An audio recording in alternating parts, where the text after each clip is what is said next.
Siya mahuli. Oh, wala mga brad. What's up guys, so tignan nyo to. Lawak nitong ilog na to. Sa tabi ng ilog na to, mayroong mga taniman dito. After lang ng bagyo saka sila nakakatanim, tingnan nyo. Kasi dito inaabot ng baha eh. Ayan, may mga pichay yan. May malilit na yan, pichay. Ayun si tatay oh.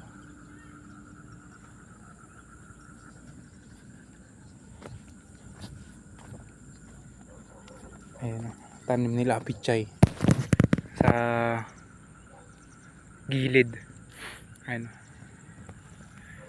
Pero parang na-harvest, ano na to eh. Na-harvestan na yan oh, yung iba.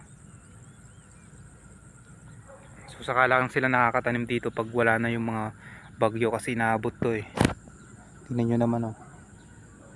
Oh.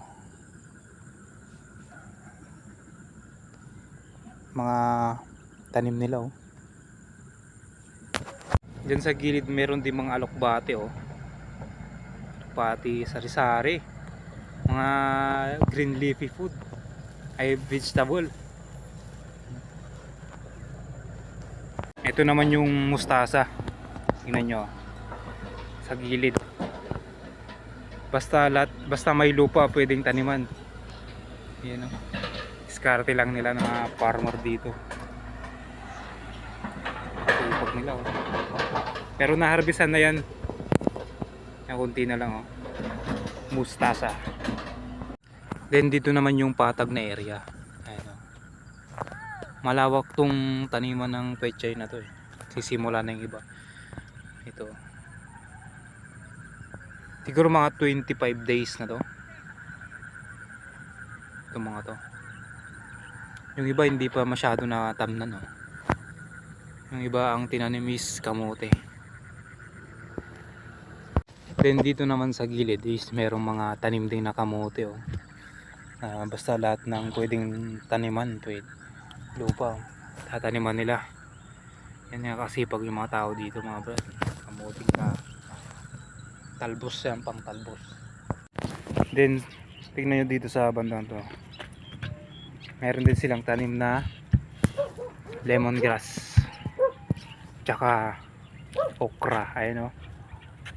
Ito sa gilid na ng kalsada yan brad. Pero hindi sa to main road yan. Okra ang lalaang gaganda no.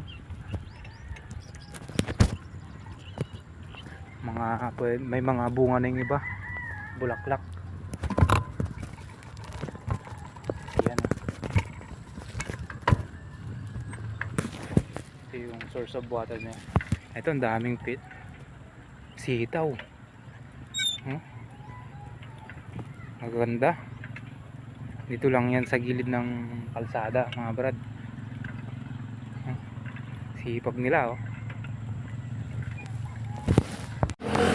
Yan, may huli din sila mga brad oh. Tilapia. Ayan si kuya, huli din ng tilapia oh. Ito sa gilid pala may benta rin sila mga isda dito. Gusto nyo bumili. Kaya meron din isa dito.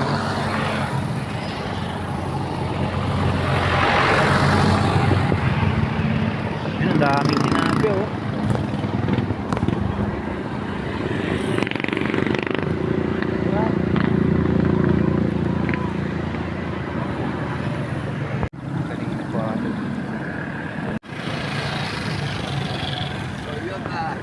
Natin kung may mahuli siya.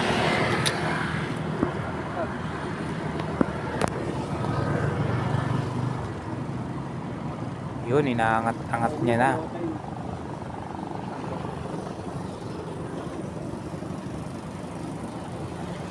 Tilapia po yung nakukuha dyan mga brad.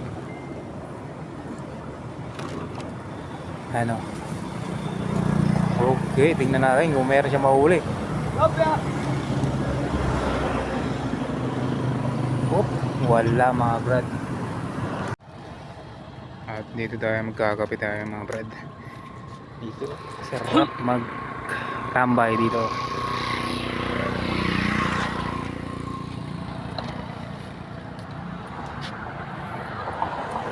Yun yung kape natin. Magkano po? 15. 15 lang.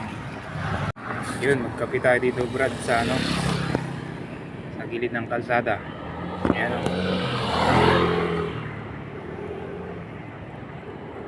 So sa may Santa Maria yun o, nahuli pa sila ng isda. Ito yung view natin mga Brad. Sarap magpainit eh. Tapos sumigop ka ng mas mainit na kape.